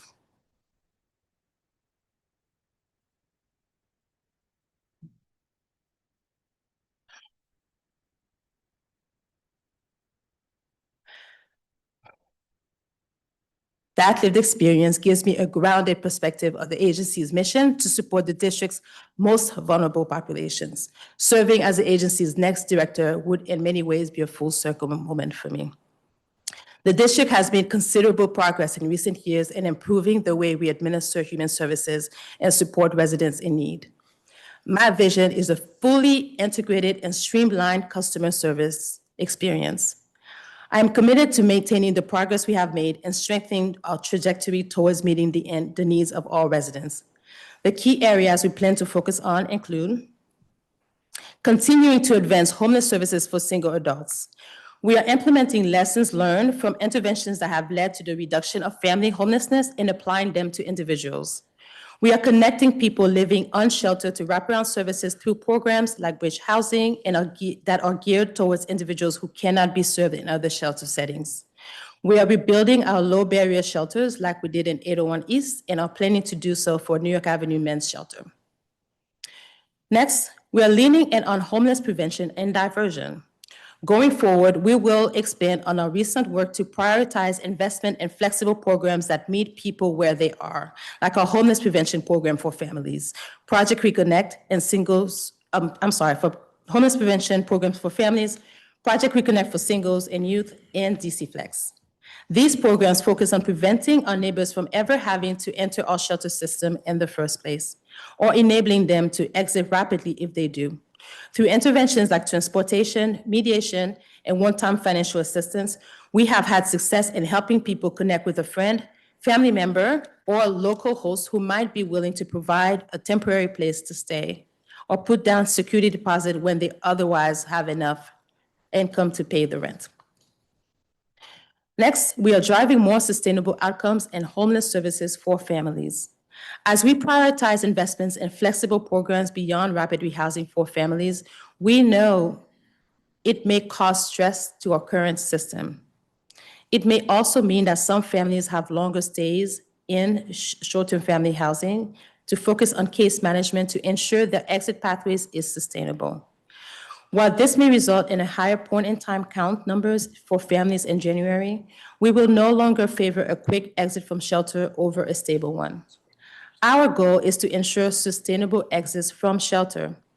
It costs our system less and is more beneficial for families as it reduces the chances of a revolving backdoor into our system. Moving people faster into permanent housing. In fiscal year 25, more than 1,200 households were leased up through DHS's permanent housing program. This represents a record year for us. While our goal is for participants to lease up within 120 days from being assigned a case manager, in fiscal year 25, on average, it took about 205 days to lease up. This is unacceptable, and I'm committed to getting more people into housing faster. DHS will continue to work closely with our housing partners to improve this program. Next, we'll continue investing further in youth and families. We have found success in our youth-oriented program like ACE, PASS, STEP, which focuses largely on youth and family interventions, engagement, and stabilization. Our truancy reduction pilot provides valuable services to students, families, and schools by offering a supportive rather than punitive approach to truancy. In the first year of the program, over 80% of those who completed truancy-focused case management showed improved behavioral functioning, and nearly half demonstrated rapid attendance gains. We continue whole families 2-gen approach to TANF, which focuses on case management and financial incentives that help children and parents rise together. We are reshaping economic support for households. As this committee is aware, beginning in fiscal year 27, this district will begin stepping down benefits for households that have received TANF for more than 60 months to better align it with the national regulatory framework. However, we understand that every family's circumstances are unique. DHS will work with the community in the coming months to develop a hardship policy that will be considered while we implement these changes. We will also work with the community to shape the direction of DHS's workforce development program through TANF and SNAP. My vision for DHS is transformative, but grounded in reality. I want us to move forward, to move beyond being benefit administrators to becoming true partners in people's journeys towards stability and self-sufficiency. It means confronting the benefit cliff that punish people for progress and designing systems that reward and support upward mobility. This also means reimagining how we approach homelessness, not just managing it, but addressing its root causes through coordinated outreach, wraparound services, and genuine collaboration with DMHHS, DBH, DC Health, and other district agencies. So to conclude, the way I see my role as director, I'm here to protect what's working, fix or cut what isn't, and create better paths forward. That means being willing to innovate when our current approaches aren't getting people the outcomes they need. But just as important, maybe more important, is inspiring and supporting the DHS team and our partners to do this work well. Because at the end of the day, we are trying to help district residents build stable lives, reach their own goals, and not face unnecessary barriers to their economic security. That's what drives everything we do. I commit to working to do all these things as director each and every day, and I look forward to working productively with you and the committee in that endeavor. Thank you again, Chairperson Fruman, for the opportunity to testify before this committee. I will be happy to respond to questions that you and other members of the committees may have. Thank you very much, Director Pierre. A way I like to do it is, instead of me going first, I often like to have other members of the committee go first, and then I bet cleanup. So in a moment, I will turn it over to you, Councilmember Parker. I guess two observations.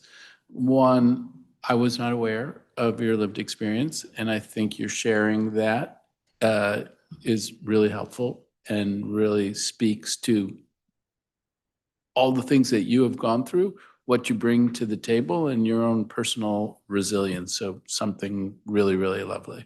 Thank you. The other thing that's really lovely, it's a little different for me to take a picture of the audience, but I think what I see is grandma, mom, daughter. So I wanted to share that picture with my wife. Thank you. Also very lovely. And with that, Councilmember Parker, I'll let you get us started.